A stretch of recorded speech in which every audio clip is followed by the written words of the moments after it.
Hello friend, आपका जे study classes में स्वागत है।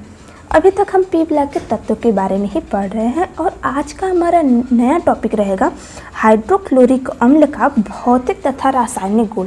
देखिए, इसका प्रयोगशाला विधि क्या था, मतलब HCl हाइड्रोक्लोरिक अम्ल का प्रयोगशाला विधि के द्वारा हम कैसे HCl का निर्माण करते हैं, ये हमने लेक्चर 21 में देखा। और आज हम लेक्चर 22 में क्या देख रहे हैं कि इस हमने जो HCl बना चुका है, अब उसका भौतिक और रासायनिक गुण क्या होता है। भौतिक गुण में हम क्या देखते हैं, सबसे पहले भौतिक गुण में हम उसका रंग देखते हैं, गंध देखते हैं और उसका बॉइलिंग पॉइंट क्या होता है, मेल्टिंग पॉइंट क्या होता है, यही सारी प्रॉपर्टीज हम देखते हैं।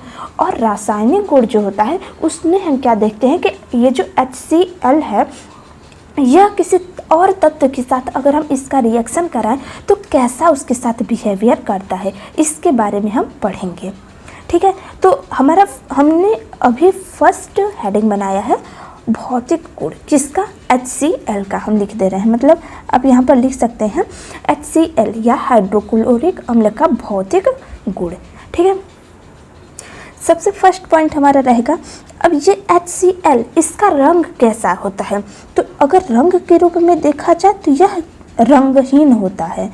ठीक है, मतलब रंगहीन का मतलब क्या होगा कि कलरलेस, इसका कोई भी रंग नहीं होता है। जैसे आप एक एग्जांपल में ले लीजिए, जैसे पानी हो गया, पानी का क्या कोई रंग होता है, पानी का कोई भी रंग नहीं होता है।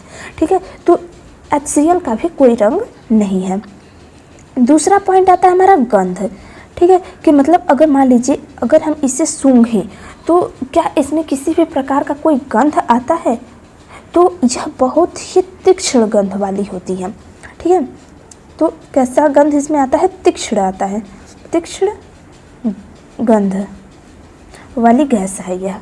ठीक है, और नेक्स्ट पॉइंट अब हम देखेंगे, अब ये जो HCl है यह रंगहीन द्रव के साथ बहुत ही जल्दी से द्रवित हो जाता है। मतलब क्या, हम एक बार लिख दे रहे हैं। देखिए, हमने यहाँ पर लिखा कि यह आसानी से रंगहीन द्रव में द्रवित हो जाता है। इसका मतलब क्या हुआ, देखिए यह का मतलब कौन, HCl। ठीक है, रंगहीन द्रव, जैसे हम मान लेते हैं एग्जाम्पल के माध्यम से मान ले रहे हैं कि H2O। ठीक है, क्या है, रंगहीन ही है H2O। अगर इसका रिएक्शन हम इन दोनों के साथ करा दें तो ये बहुत ही जल्दी से मतलब क्या हो जा रहा है, द्रवित हो जाता है। मतलब क्या हुआ कि ये H जो है यह H2O को दे देता है, तो ये क्या बना लेता है, H3O प्लस के फॉर्म में, क्योंकि यह एक तरीके से न्यूट्रल फॉर्म में था, उदासीन अवस्था में था, लेकिन इसने एक इलेक्ट्रॉन और ग्रहण कर लिया। ठीक है, और फिर उसके बाद क्या हुआ कि Cl माइनस के रूप में रहता है। ये रहा भौतिक गुण। अब इसका हम देख ले रहे हैं क्वथनांक, मतलब बॉइलिंग पॉइंट क्या होता है। तो इसका क्वथनांक अगर देखा जाए BP बॉइलिंग पॉइंट तो होता है 189 केल्विन। ठीक है, और अगर इसका हिमांक देखा जाए, फ्रीजिंग पॉइंट, ठीक है, मतलब कितने ताप पर यह जम रहा है, तो यह जमता है 159 केल्विन पर। ठीक है, अब देखिए क्वथनांक का मतलब क्या हुआ, पिघलना, और हिमांक का मतलब क्या हुआ, जमना। तो यह जमता किस ताप पर है, तो 159 केल्विन पर, और पिघलता किस ताप पर है, तो 189 केल्विन पर। अब हम कुछ इसके रासायनिक गुण देख ले रहे हैं। ठीक है, भौतिक गुण में इतना ही बहुत ही ज़्यादा है, और इसके अलावा भी अगर आपको कोई पॉइंट ऐड करना हो तो आप कर सकते हैं। ठीक है, तो अब हम देखने क्या जा रहे हैं, रासायनिक गुण। ठीक है, रासायनिक गुण किसका, HCl का।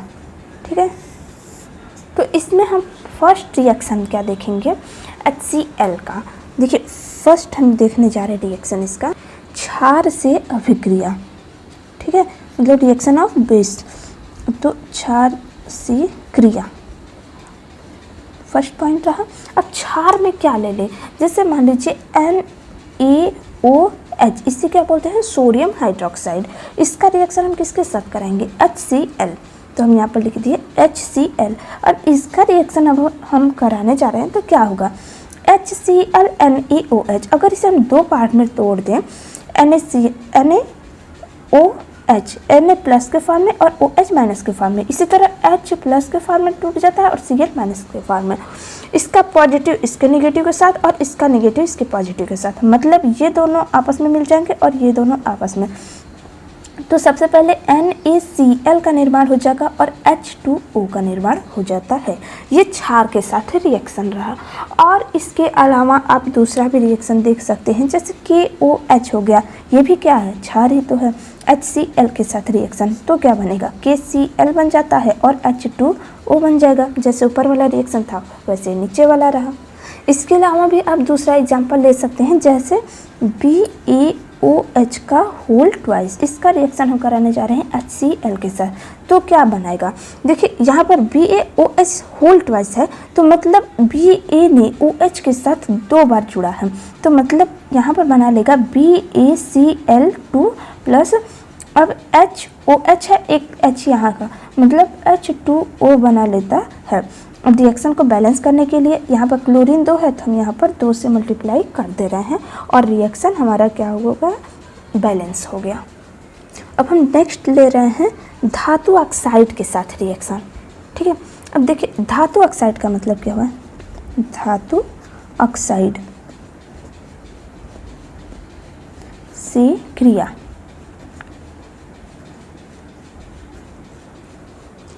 धातु ऑक्साइड में ले सकते हैं जैसे MgO मैग्नीशियम ऑक्साइड, इसका रिएक्शन हम करा दें HCl के साथ, तो क्या बनाएगा। देखिए रिएक्शन बहुत ही इजी है।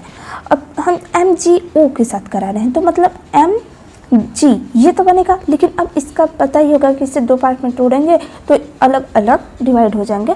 और ये जो Mg जो है ऑक्सीजन के साथ 2 बॉन्ड बनाए हैं, तो Mg को क्या चाहिए, Cl भी 2 चाहिए। ठीक है, और यहाँ पर जब 2 बार आ गया तो हम क्या करेंगे, अब यहाँ पर Cl की मात्रा 2 हो जाएगी और ऑक्सीजन और हाइड्रोजन दोनों मिल करके वाटर बना लेते हैं।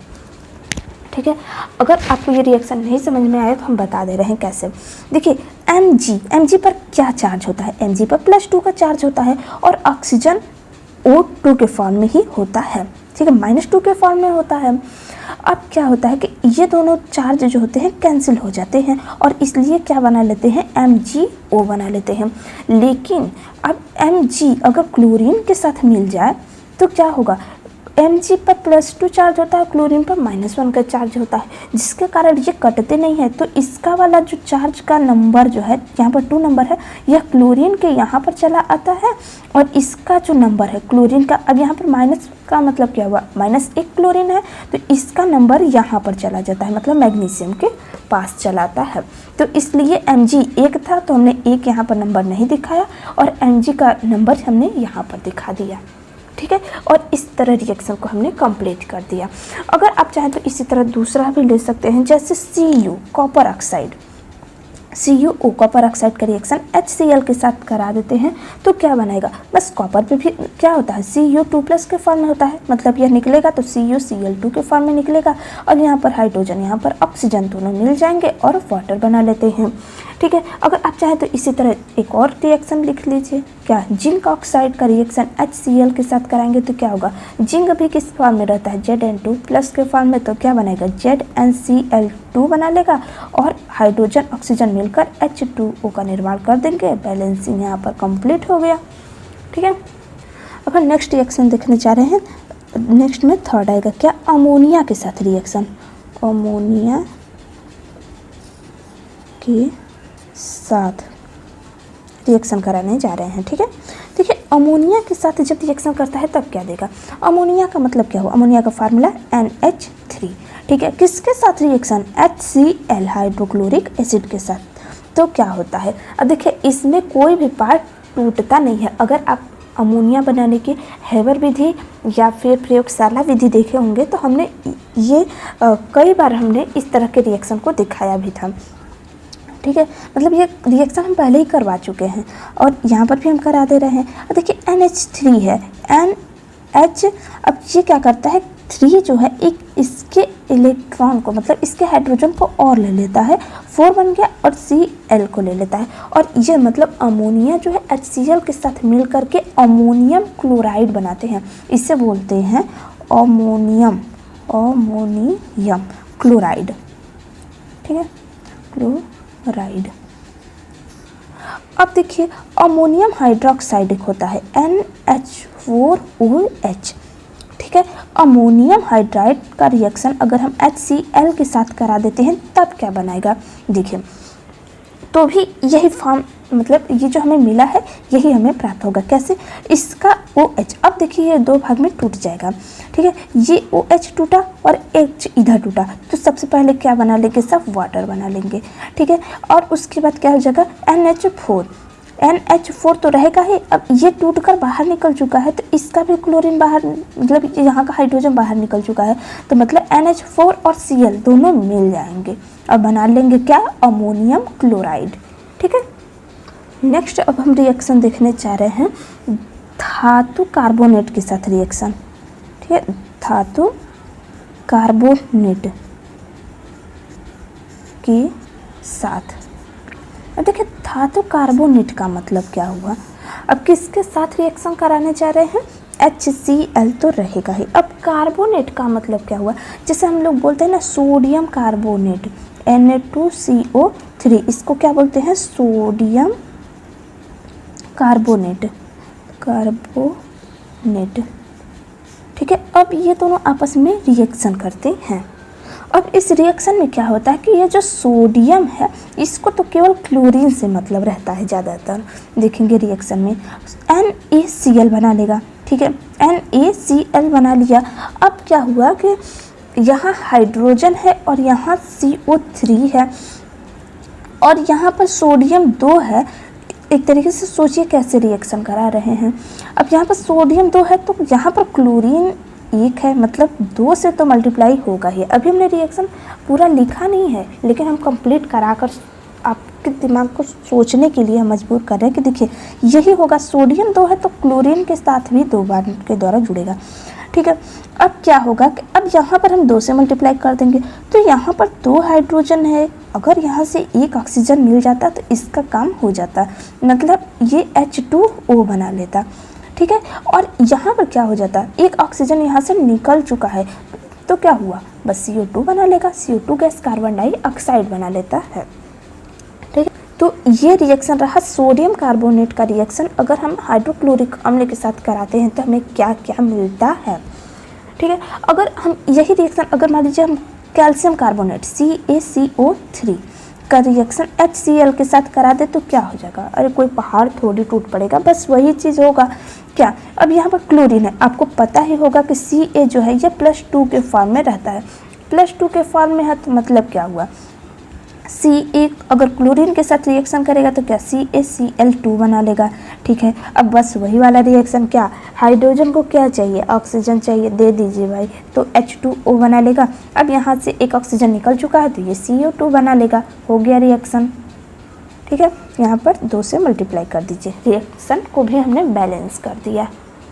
अगर यही रिएक्शन हम सेम सोडियम हाइड्रोजन कार्बोनेट के साथ करा दें, मतलब NaHCO3 का रिएक्शन HCl के साथ करा दे तो क्या हो जाएगा, बस कुछ भी नहीं, क्या Na को क्या चाहिए, Cl चाहिए, ठीक है, दे दिए। फिर उसके बाद क्या हुआ, अब यहाँ पर कोई भी बैलेंसिंग की भी ज़रूरत नहीं पड़ेगी। आप पूछेंगे कैसे, क्योंकि देखिए 1 हाइड्रोजन यहाँ है, 1 हाइड्रोजन यहाँ है, इससे 1 ऑक्सीजन ले लेंगे, क्या बनाएंगे H2O, और यहाँ से 1 ऑक्सीजन निकल चुका है तो क्या बचेगा CO2। अब देखिए ये चीज़ जो बना है यहाँ पर भी वही चीज़ बना है, ठीक है। अंतर क्या है कि ये सोडियम कार्बोनेट है और यहाँ पर सोडियम हाइड्रोजन कार्बोनेट आ गया है।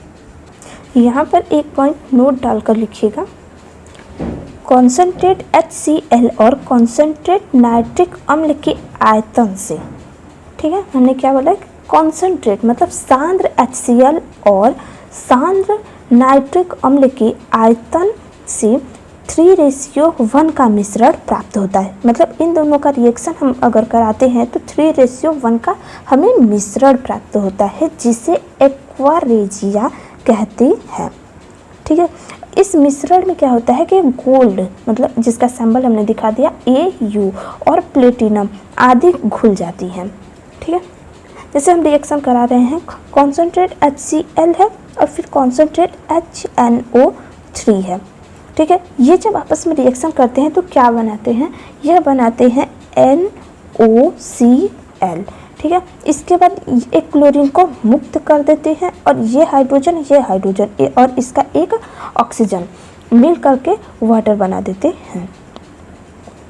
अगर इस रिएक्शन को अगर हम बैलेंस कर दें तो यहाँ पर 3 से मल्टीप्लाई कर दीजिए, लगभग रिएक्शन बैलेंस है। ठीक है, अगर मान लीजिए इसमें हमने क्या बोला कि सोना और प्लेटिनम, मान लेते AU है। ठीक है, इसका रिएक्शन हम Cl2 और NOCl के साथ करा दें तो क्या होगा इसमें। अब ये सभी आपस में रिएक्शन करेंगे तो क्या होगा, आपको पता ही होगा कि ये जो AU है, AU पर +3 का चार्ज होता है।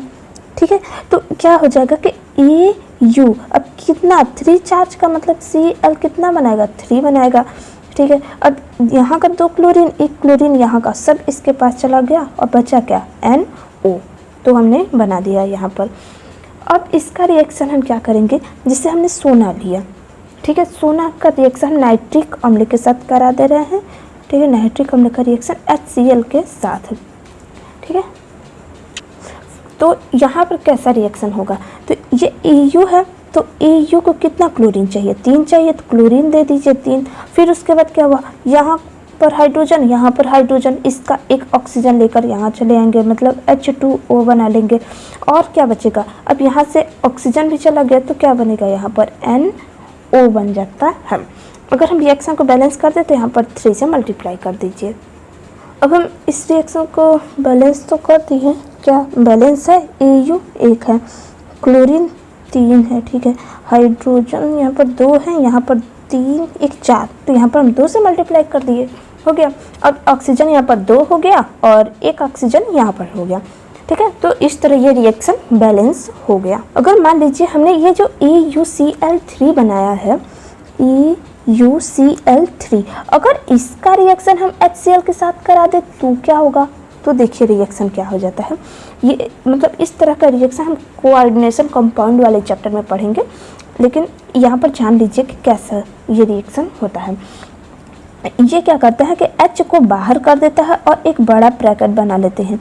बड़ा ब्रैकेट में क्या होता है कि AU सेंटर की तरह हो जाता है और ये जो क्लोरीन है, 3 क्लोरीन यहाँ का और 1 क्लोरीन यहाँ का, ये बना लेते हैं Cl4 के फॉर्म में। ठीक है, यहाँ पर हमने जो EuCl3 लिए हैं इसका नाम होता है ऑरिक क्लोराइड। ठीक है, ऑरिक क्लोराइड, और आपको पता ही होगा कि HCl हाइड्रोक्लोरिक अम्ल हो गया। अब इसका नाम अगर हमें लिखना है तो कैसे लिखेंगे, तो इसका नाम लिखना है तो हम लिखते हैं क्या, टेट्रा क्लोरो। अब 4 बार क्लोरीन आया है तो 4 बार के लिए हम टेट्रा का यूज करते हैं। ठीक है, टेट्रा हो गया। अब क्या लिखेंगे, क्लोरो, टेट्रा क्लोरो। अब ये जो AU है इसको लिखते हैं ऑरिक, अब यहाँ पर अम्ल लिख दीजिए, ये बना लेते हैं क्या, टेट्रा क्लोरो ऑरिक अम्ल। ये रहा हम लोग का आज का लास्ट रिएक्शन। एक बार हम फिर से जितनी भी चीज़ें बताए हैं पूरा रिवीजन कर दे रहे हैं। सबसे पहले हम क्या देखे थे, भौतिक गुण HCl का रंग देखे तो रंगहीन हुआ, गंध देखे गंधहीन हुआ। ठीक है, गंधहीन नहीं हुआ, तीक्ष्ण गंध वाला हुआ। यह आसानी से रंगहीन द्रव में द्रवित हो जाता है। हमने रिएक्शन भी करके दिखाया, इसका बॉइलिंग पॉइंट भी बता दिए, फ्रीजिंग पॉइंट भी बता दिए। रासायनिक गुण में हमने देखा क्या, क्षार के साथ रिएक्शन मतलब सोडियम हाइड्रोक्साइड के साथ रिएक्शन कराए तो ये NaCl बना, जिसे नमक कहते हैं। ठीक है, नमक। फिर KOH HCl का रिएक्शन कराएं तो ये रिएक्शन दिया। फिर इस तरह से हमने BaOH होल ट्वाइस रिएक्शन कराया तो ये दिया। फिर उसके बाद धातु ऑक्साइड के साथ रिएक्शन करने पर कैसा व्यवहार करते हैं सब हमने ये भी बता दिया। वैसे आज का लेक्चर ज़्यादा डिफ़िकल्ट नहीं था, ध्यान से देखेंगे तो। और हमने फिर उसके बाद देखा अमोनिया के साथ रिएक्शन, ये सब रिएक्शन तो पूरा पीछे का पढ़ा हुआ ही है। फिर हाँ, कुछ चीज़ें थी जो थोड़ा ध्यान देने वाले थे, जैसे धातु कार्बोनेट के साथ रिएक्शन हो गया। बहुत से लोग क्या करते हैं कि CO3 देखते हैं और नहीं समझ में आता है, और CO2 को वो सच में नहीं निकाल पाते हैं, जिसके कारण ये सारी प्रोसेस गलत हो जाती है। तो आप ध्यान दीजिएगा कि सोडियम कार्बोनेट है तो इसमें ज़्यादातर रिएक्शन में क्या होता है कि CO2 और H2O बाहर ही निकलते हैं। फिर हमने एक नोट पॉइंट लिखवा दिया। नोट पॉइंट में हमने क्या लिखा, कॉन्सेंट्रेट HCl और कॉन्सेंट्रेट HNO3 के आयतन में अगर हम इन दोनों का रिएक्शन कराते हैं तो क्या होता है कि 3:1 का हमें मिश्रण प्राप्त होता है, जिसे हम एक्वारेजिया कहते हैं। आप एक्वारेजिया शब्द बहुत सुने होंगे, लेकिन इसका मतलब क्या होता है ये नहीं पता होगा। तो आप जान लीजिए कि HCl, कॉन्सेंट्रेट HCl और कॉन्सेंट्रेट HNO3 का रिएक्शन अगर हम करा दे हैं तो क्या होता है, अगर उसका आयतन 3:1 प्राप्त होता है तो उससे ही एक्वारेजिया कहते हैं। फिर हमने कई सारे रिएक्शन भी दिखाए जो कि बहुत ही सिंपल है, स्टेप वाइज है और क्या। ठीक है, तो आज का लेक्चर कैसा रहा दोस्तों, आप हमें ज़रूर कमेंट बॉक्स में बताइएगा। तब तक के लिए धन्यवाद।